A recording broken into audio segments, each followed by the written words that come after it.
Hello everyone, welcome back to Ninja Prep. This is Kapil Goyal, your educator and mentor for PG Physics. ये जितने भी मैं MCQ questions discuss करूंगा ये सारे किसी ना किसी एग्जाम में आए हुए क्वेश्चंस हैं, तो इसलिए इन क्वेश्चंस की इंपॉर्टेंस बढ़ जाती है। इसलिए अगर ये क्वेश्चंस आप लगा के जाते हैं, इन क्वेश्चंस को आप सॉल्व करके जाते हैं तो आपको बहुत ज़्यादा फायदा मिलने वाला है एग्जाम के अंदर। सबसे पहला जो क्वेश्चन आपको दिया गया है स्क्रीन पर दिख रहा है, the expression for the electric field. Expression for the electric fields due to electric dipole P at the point A along the dipole axis and B along the bisector as axis are given as। तो यहाँ पर dipole की वजह से electric field पूछा है। तो dipole क्या होता है? डाइपोल मतलब दो चार्ज हैं जिनका मैग्नीट्यूड सेम है पर जो साइन है वो अपोजिट है, यानी कि एक माइनस है तो एक क्या है प्लस है, और इनके बीच की कोई पर्टिकुलर डिस्टेंस है। तो हमें ये पता है कि जब दो चार्ज होते हैं उनके बीच जो मैग्नीट्यूड है वो सेम होता है पर उनकी जो डिस्टेंस जो उनका साइन है वो अलग अलग होता है, उनके बीच कोई एक डिस्टेंस होती है, तो दोनों मिलकर क्या बना देते हैं? डाइपोल। डाइपोल एक वेक्टर क्वांटिटी है जिसकी जो डायरेक्शन है वो माइनस से प्लस की तरफ होती है, यानी कि इनके बीच जो डाइपोल बनेगा उसकी डायरेक्शन माइनस से प्लस होगी, और इसको मैं ऐसे लिखूंगा P = QT। अब हमें जो डाइपोल निकालना है वो एक तो निकालना है अलॉन्ग द एक्सिस, ये पॉइंट है, और एक निकालना है बाइसेक्टर। बाइसेक्टर का मतलब होता है कि जो ये लाइन है, जो डाइपोल वाली लाइन है, इसके परपेंडिकुलर, इसके बीच में से पास हो रही लाइन के ऊपर कोई पॉइंट है। तो अब ये सीधा सीधा फॉर्मूला है, इसको आपको याद रखना पड़ेगा। वीडियो में आगे कंटिन्यू करूं उसके पहले आप लोगों को एक इन्फॉर्मेशन देना चाहूंगा। यदि आप लोग प्रिपरेशन कर रहे हैं CUET PG 2025 फिजिक्स एग्जाम के लिए, तो उसके लिए आप बैच ज्वाइन कर सकते हैं मंजिल 2025 CUET PG और फिजिक्स एग्जामिनेशन। इस बैच में आपको लाइव प्लस रिकॉर्डेड क्लास मिलेंगी, साथ ही साथ 1000 प्लस प्रैक्टिस क्वेश्चंस भी मिलेंगे। ये बैच अवेलेबल होगा Ninja prep app by Kapil sir पर, जिसे आप गूगल प्ले स्टोर से डाउनलोड कर सकते हैं। इसका लिंक आपको डिस्क्रिप्शन में भी है। साथ ही साथ अगर आप IIT जैम एग्जाम की प्रिपरेशन कर रहे हैं तो उसके लिए आप बैच ज्वाइन कर सकते हैं लक्ष्य IIT जैम 2025 बैच, जिसमें स्पेसिफिकली जो है वो क्लासेस रहेंगी, एक्सक्लूसिवली क्लासेस रहेंगी IIT जैम के लिए, और साथ ही साथ आपकी टिफर के जो एग्जाम की प्रिपरेशन है वो भी इसमें हो जाएगी। इसके अलावा अगर आप CSIR नेट की प्रिपरेशन कर रहे हैं और गेट की प्रिपरेशन कर रहे हैं तो उसके लिए आप बैच ज्वाइन कर सकते हैं श्रेष्ठा बैच, जिसमें आपको डिटेल्ड प्रिपरेशन कराई जाएगी CSIR नेट एग्जामिनेशन 2024 दिसंबर और गेट 2025 एग्जाम की। और अगर आप केवल क्वेश्चन प्रैक्टिस करना चाहते हैं CSIR नेट एग्जाम के लिए, जस्ट एग्जाम के लिए, गेट एग्जाम के लिए, तो उसके लिए आप बैच ज्वाइन कर सकते हैं विजय श्री बैच, जो कि CSIR नेट, गेट और जेस्ट एग्जाम के लिए है। साथ ही साथ अगर आप टिफर की प्रिपरेशन कर रहे हैं तो उसके लिए भी यूजफुल होगा। इस बैच में आपको 1200 प्लस क्वेश्चंस, साथ ही साथ फॉर्मूला रिवीजन भी कराए जाएंगे। ये सभी बैच आपको अवेलेबल होंगे Ninja prep app by Kapil sir पर, जिसे आप गूगल प्ले स्टोर से डाउनलोड कर सकते हैं, एज वेल एज लिंक जो है इसका वो भी डिस्क्रिप्शन में दिया हुआ है। यहां पर एक्सियल पॉइंट के ऊपर जो डाइपोल आएगा, या इसको मैं ऐसा लिखूं E एक्सियल, E एक्सियल की वजह से एक्सियल पॉइंट के ऊपर जो डाइपोल के कारण इलेक्ट्रिक फील्ड आएगा उसकी वैल्यू होगी 2kp/r³, 2kp/r³, और इसमें जो डायरेक्शन होगी इलेक्ट्रिक फील्ड की वो वही होगी जो डाइपोल की डायरेक्शन है। Direction of electric field is in the direction of dipole. जबकि जब हम यहाँ पर निकालेंगे B पॉइंट पर, यानी कि बाइसेक्टर पर, तो यहाँ पर जो इलेक्ट्रिक फील्ड आएगा इसको मैं परपेंडिकुलर से भी लिख सकता हूँ, तो ये आएगा -kp/r³। k का मतलब हो गया 1/4πε0। माइनस साइन क्या शो कर रहा है कि यहाँ पर जो इलेक्ट्रिक फील्ड की डायरेक्शन है वो डाइपोल की डायरेक्शन के ऑपोजिट है। इलेक्ट्रिक फील्ड की डायरेक्शन डाइपोल के डायरेक्शन के अपोजिट है। तो अब यहां से देखो आप कौन सा मैच कर रहा है।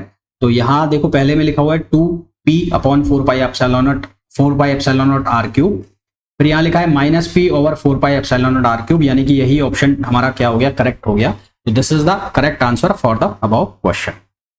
Assuming nucleus charges as a point charge and electronic charge as a spherical charge distribution, the expression of atomic polarisability. हालांकि इसका आंसर तो मैं आपको सीधा बता दूं कैसा आएगा, 4πε0r³ आएगा। आंसर तो मैंने आपको ये बता दिया सीधा सीधा। अब ये आएगा कैसे, एक बार मैं थोड़ा सा आपको वो भी हिंट दे देता हूं।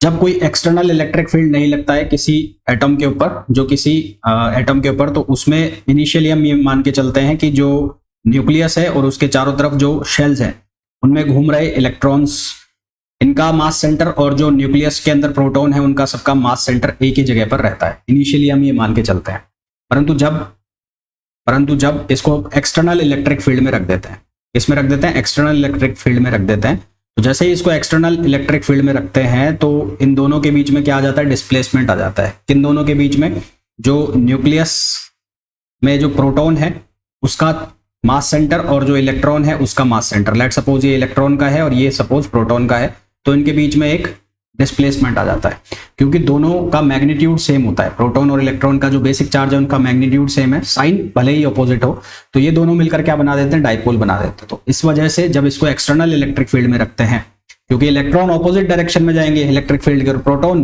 इलेक्ट्रिक फील्ड की डायरेक्शन में जाएंगे फोर्स लगने पर, तो इस वजह से वो डाइपोल बन जाता है। तो एक्सटर्नल इलेक्ट्रिक फील्ड में रखने पर जो न्यूक्लियस है, न्यूक्लियस के अंदर चार्ज है, उनके बीच में डाइपोल मोमेंट आ जाता है। तो ये डाइपोल मोमेंट आएगा, तो इस डाइपोल मोमेंट की वजह से यहां पर अब क्या होता है, यहां पर पोलराइजेबिलिटी हो जाती है। पोलराइजेबिलिटी कैसे निकालेंगे वो मैं आपको बता देता हूं। आपने ये पढ़ा है कि पोलराइजेशन जो है या जो डाइपोल मोमेंट है वो प्रोपोर्शनल होता है ई के। ई बोले तो एक्सटर्नल इलेक्ट्रिक फील्ड, जब ये प्रोपोर्शनलिटी का निशान हटता है तो एक जो कांस्टेंट आता है उस कांस्टेंट को हम नाम देते हैं alpha, and that is known as atomic polarizability. इसको हम क्या नाम देते हैं, atomic polarizability, is known as atomic polarizability. अब हम ये मान लेते हैं कि ये जब ये अपनी जगह छोड़ी है इसने, एक तो ये था, ये स्फीयर था पूरा जिसकी रेडियस थी a, अब एक छोटा बन गया, तो यहां से अब दो चार्ज हो जाते हैं, है ना। एक तो अलग गोला बन गया जिसकी हम डिस्टेंस मान लेते हैं d, ये वाला बन गया d, है ना, ये जिसकी रेडियस हो गई d, और एक ये है जिसकी पहले से ही रेडियस हमें गिवन है r। तो ये d वाले रेडियस के अंदर हम चार्ज की वैल्यू निकाल लेते हैं। चार्ज की वैल्यू हम कैसे निकालते हैं, हम वॉल्यूम चार्ज, जो डिस्ट्रीब्यूशन ऑफ चार्ज होता है, वॉल्यूम चार्ज डिस्ट्रीब्यूशन, उससे हम इसकी वैल्यू निकाल लेते हैं। एक मिनट रुकना, वॉल्यूम चार्ज डिस्ट्रीब्यूशन से हम इसके चार्ज की वैल्यू निकाल लेते हैं। वॉल्यूम चार्ज डिस्ट्रीब्यूशन में हम क्या करते हैं, हमारे पास होता है रो इक्वल्स टू होता है क्यू अपॉन वॉल्यूम, तो क्यू बराबर क्या हो जाएगा, रो इंटू वॉल्यूम। तो पहले जब ये दोनों कोइंसाइड कर रहे थे तो उस टाइम जो चार्ज था बाहर वो था E, अब और जो वॉल्यूम था पहले, वो पहले वॉल्यूम कितना था, 4 pi r cube, 4 by pi r cube, है ना, 4/3 पाई आर क्यूब। और बाद में जब ये छोटा गोला बन गया, यानी कि जिसकी जो रेडियस है वो d है, तो इसके लिए वॉल्यूम कितना हो जाएगा, 4/3 पाई डी क्यूब। तो कुल मिला के मैं जो स्मॉल स्फीयर बनाए इसके लिए चार्ज निकालने की कोशिश कर रहा हूं। तो यहां से मेरे पास चार्ज की नई वैल्यू आ जाती है, और ये जो चार्ज की वैल्यू है ये आती है ED³ अपॉन R³। क्या आ जाती है, ED³ अपॉन R³।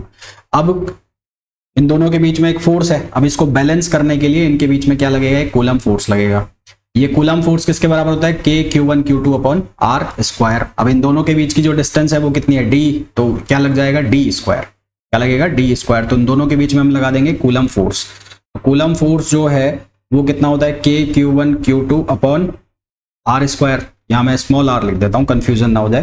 तो ये हो गया स्मॉल r²। अब K को K लिखा रहने दो, Q1 क्या है, E है, और Q2 जो है वो आपने फाइंड आउट किया है, उसकी वैल्यू क्या है, ED³ अपॉन R², R³, है ना। तो ये कितना है, ED³ अपॉन R³। और इन दोनों के बीच की जो डिस्टेंस है वो आपको रख देनी है यहाँ पर। इन दोनों के बीच की जो डिस्टेंस है वो कितनी है, D² है, तो आप क्या लिख देंगे, D²। तो क्या लिख देंगे, D²। तो यहां से फोर्स की वैल्यू क्या बन गई, ये बन गई KE², D बच जाएगा ऊपर और नीचे आ जाएगा R³।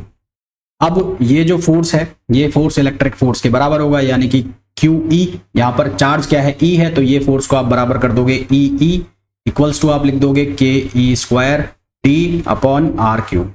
फिर आपको क्या करना है, यहाँ से ED की वैल्यू चाहिए। ED की वैल्यू क्यों चाहिए, क्योंकि आप डाइपोल मोमेंट निकालना चाहते हैं। तो डाइपोल मोमेंट जो है वो किसके बराबर हो गया, वो बराबर हो गया EA³ ओवर K। A कहां से आ गया, R आएगा ना, ER³ ओवर K का मतलब हो गया 4πε0।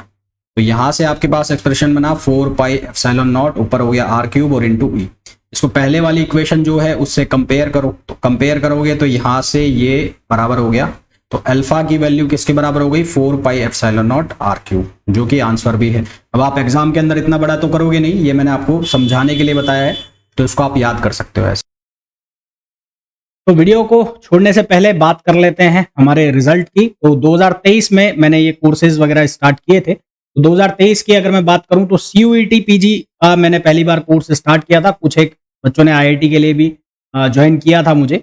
तो मोर देन 50 स्टूडेंट्स 2023 की मैं अगर बात करूं तो मोर देन 50 स्टूडेंट्स जो हैं वो बिग 4 यूनिवर्सिटीज मतलब डीयू, जेएनयू, बीएचयू और एचयू में सेलेक्ट हुए थे। इसके अलावा कुछ एक स्टूडेंट्स आईआईटीज में भी सेलेक्ट हुए थे। बाकी जो अदर सेंट्रल यूनिवर्सिटीज है लाइक पंजाब, हरियाणा, हिमाचल, पांडिचेरी, उनमें भी काफी सारे स्टूडेंट सेलेक्ट हुए थे। अगर मैं बात करूं 2024 का अभी काउंसलिंग चालू है, चाहे वो आईआईटी जेई जैम की बात कर लें, चाहे हम सीयूईटी पीजी की बात कर लें। फिर भी अगर मैं अभी तक जो मेरे पास अपडेट है उसकी मैं बात करूं तो अभी तक डीयू का जो भी रिजल्ट आया है उसके अंदर डीयू के अंदर 5 स्टूडेंट अभी तक सेलेक्ट हो चुके हैं, 2 स्टूडेंट जेएनयू के अंदर सेलेक्ट हो चुके हैं, 4 स्टूडेंट पंजाब में, 5 स्टूडेंट बीएचयू में सेलेक्ट हो चुके हैं, 4 पांडिचेरी में सेलेक्ट हो चुके हैं। इसके अलावा 4 से 5 स्टूडेंट्स जो हैं वो आईआईटी जैम के थ्रू आईआईटी बॉम्बे में, आईआईटी दिल्ली में और आईआईटी कानपुर में सेलेक्ट हो चुके हैं। तो अगर आप लोग भी प्रिपेयर कर रहे हैं आईआईटी जैम एग्जाम के लिए या सीयूईटी पीजी एग्जाम के लिए, तो आप ये ऐप जो है Ninja prep app by Kapil sir, जिसका इंटरफेस आपको कुछ इस तरह से दिखाई देगा और जिसे आप गूगल प्ले स्टोर से डाउनलोड कर सकते हैं, वहां आप इस ऐप को ज्वाइन कर सकते हैं। इस ऐप में आपको सीयूईटी पीजी के लिए 2 कोर्स मिल जाएंगे अभी। एक है विक्टर बैच जो कि 2024 का रिकॉर्डेड बैच है, जिसकी प्राइस 3800 रुपीज है, जिसके अंदर आपको जो थ्योरी सेक्शन है, क्वेश्चन सेक्शन है, टेस्ट सीरीज है, प्रैक्टिस क्वेश्चन है, वो सब अवेलेबल हो जाएगा। साथ ही साथ इस साल के लिए अगर फ्रेश कोर्स आपको ज्वाइन करना है तो उसके लिए आप मंजिल सीयूईटी पीजी 2025 ज्वाइन कर सकते हैं। ये बैच अभी रनिंग में है। इसके अलावा अगर आप आईआईटी जैम 2025 की प्रिपरेशन कर रहे हैं तो उसके लिए आप ये लक्ष्य बैच ज्वाइन कर सकते हैं। तो होपफुली ये जो वीडियो है आप लोगों के लिए बहुत यूजफुल रहा होगा। वीडियो को छोड़ने के पहले प्लीज वीडियो को लाइक जरूर करें, चैनल को सब्सक्राइब नहीं किया चैनल को सब्सक्राइब करें और वीडियो को शेयर जरूर करें।